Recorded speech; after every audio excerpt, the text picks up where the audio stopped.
السلام عليكم ورحمة الله وبركاته. soo dhawaada cashirkan wuxuu ku saabsan yahay carousel ads. Carousel ads waa xayeysiimaha oo adiga ilaa 6 image camal oo isku aadisatay oo kadibna card noocan camal inta kaaga soo baxdo aad qofka oo markaas oo kusii dhufo karo slide-ka uu sii taaban karo oo adiga ilaa 6 ama 5 image oo kala nooca sida camal ay u shaqeysaa marka carousel ads.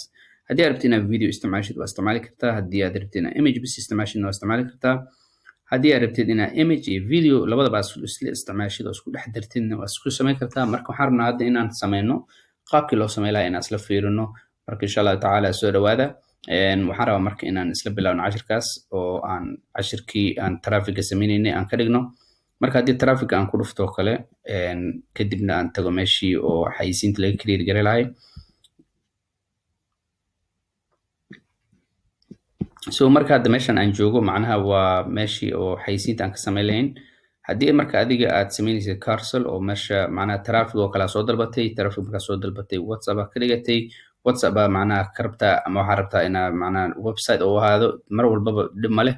laakiin haddii WhatsApp oo kale WhatsApp ka kusoo dhufsatay waxaa isku xirsatay waxaa iskugu kaa xiran businesskii iyo WhatsApp-kii.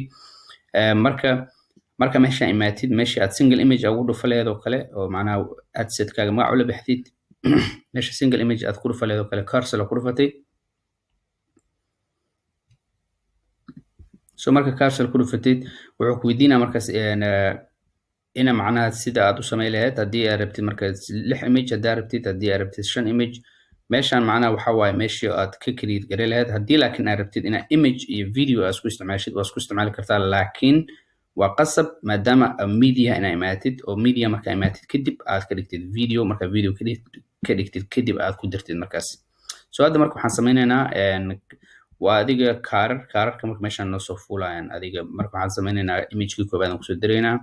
image aan noo diyaariyey oo saas ma jiraan, laakiin waxaan rabaa inaan isticmaalno kan maadaama uu yahay size-ka saxda ah.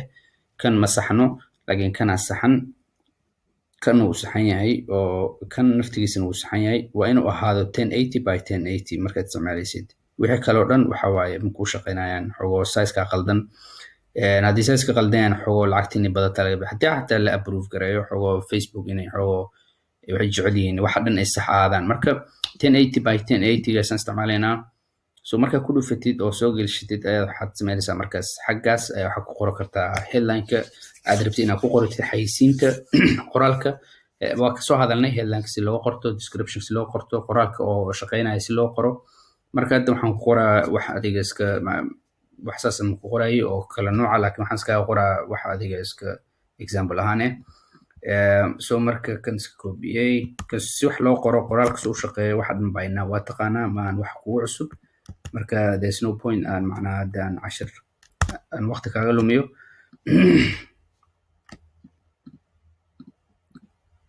okay so marka haddii aad fiirisid marka meeshan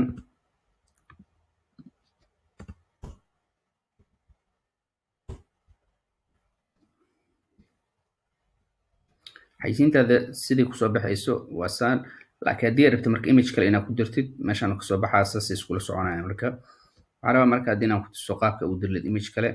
haddii aad markaas website isticmaalaysid website-kaaga meeshaas gashanaysaa dhib ma lahan. haddii marka mid kale aad ku diraysid hoostaan imaanaysaa mid kale aad ku diraysaa kadib meeshaan uu ku keenaa kadib waxaa leedahay select image oo very easy inaad samaysid image kale noogu soo dir.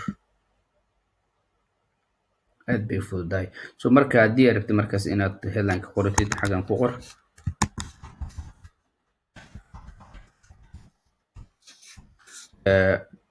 inuu ahaadana waaye qoraalka qoraysid cashiradii aan ugu soo hadalno qoraalka si loo qoro si loo sameeyo si macnaha hadda macnaha waxaas ma ka sheekeynayno because waa taqaana already.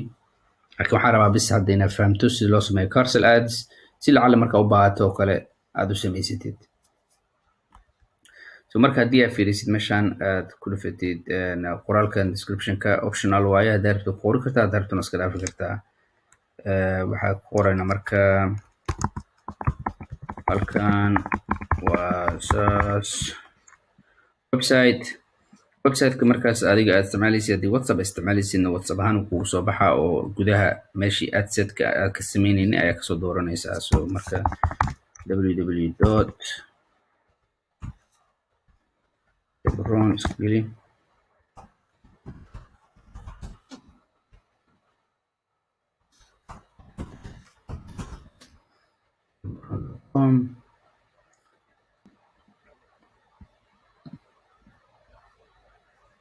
mid kale ku dar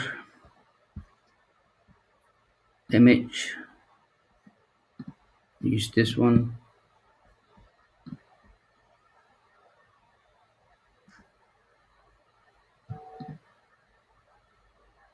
waxaan sameyneynaa markaas headline kala qoraya meeshan.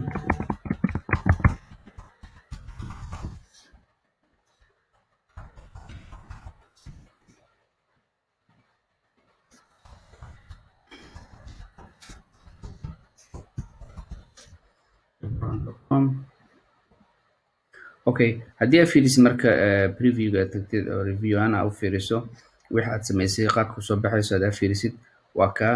marka qofka markaas waxaa usoo baxayso linki oo macnaha yar oo kusii dhufan karo oo midka horeba uu sii tegi karo. so haddii aad fiirisid oo kale hada jabrona ugu dambeysa mar walbo.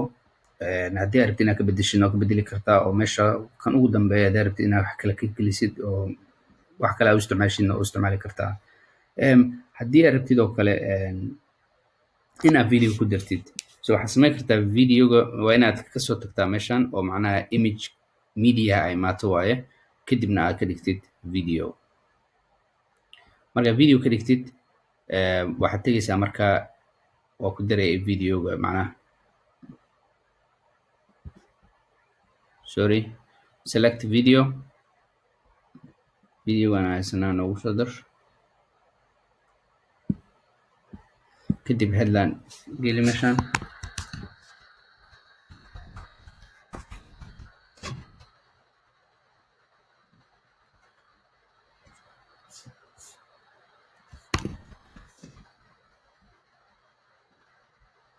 kadib review leh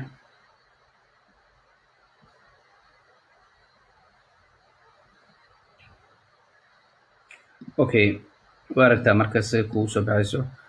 waxay ku xiran tahay marka xayeysiimaha markaas aad haysatid ay ku xiran tahay oo aad ugu talagashay. marka cashirka ku xigi doono cashirkan insha allah tacaala waxaan isku dayaa inaan image iyo qaabkii aad u samaysan lahayd iyo meesha laga samaystay iyo waxaas oo dhan inaan isla sameyno isla fiirino kadibna aan markaas u isticmaalno. assalaamu calaykum waraxmatullahi wabarakaatu. cashirka meeshaan uu ku egyahay. markii aad dhamaysatid oo wax dhan aad iska dhamaysid ayaa waxaad samayn kartaa publish, meeshaas ku egtaa marka.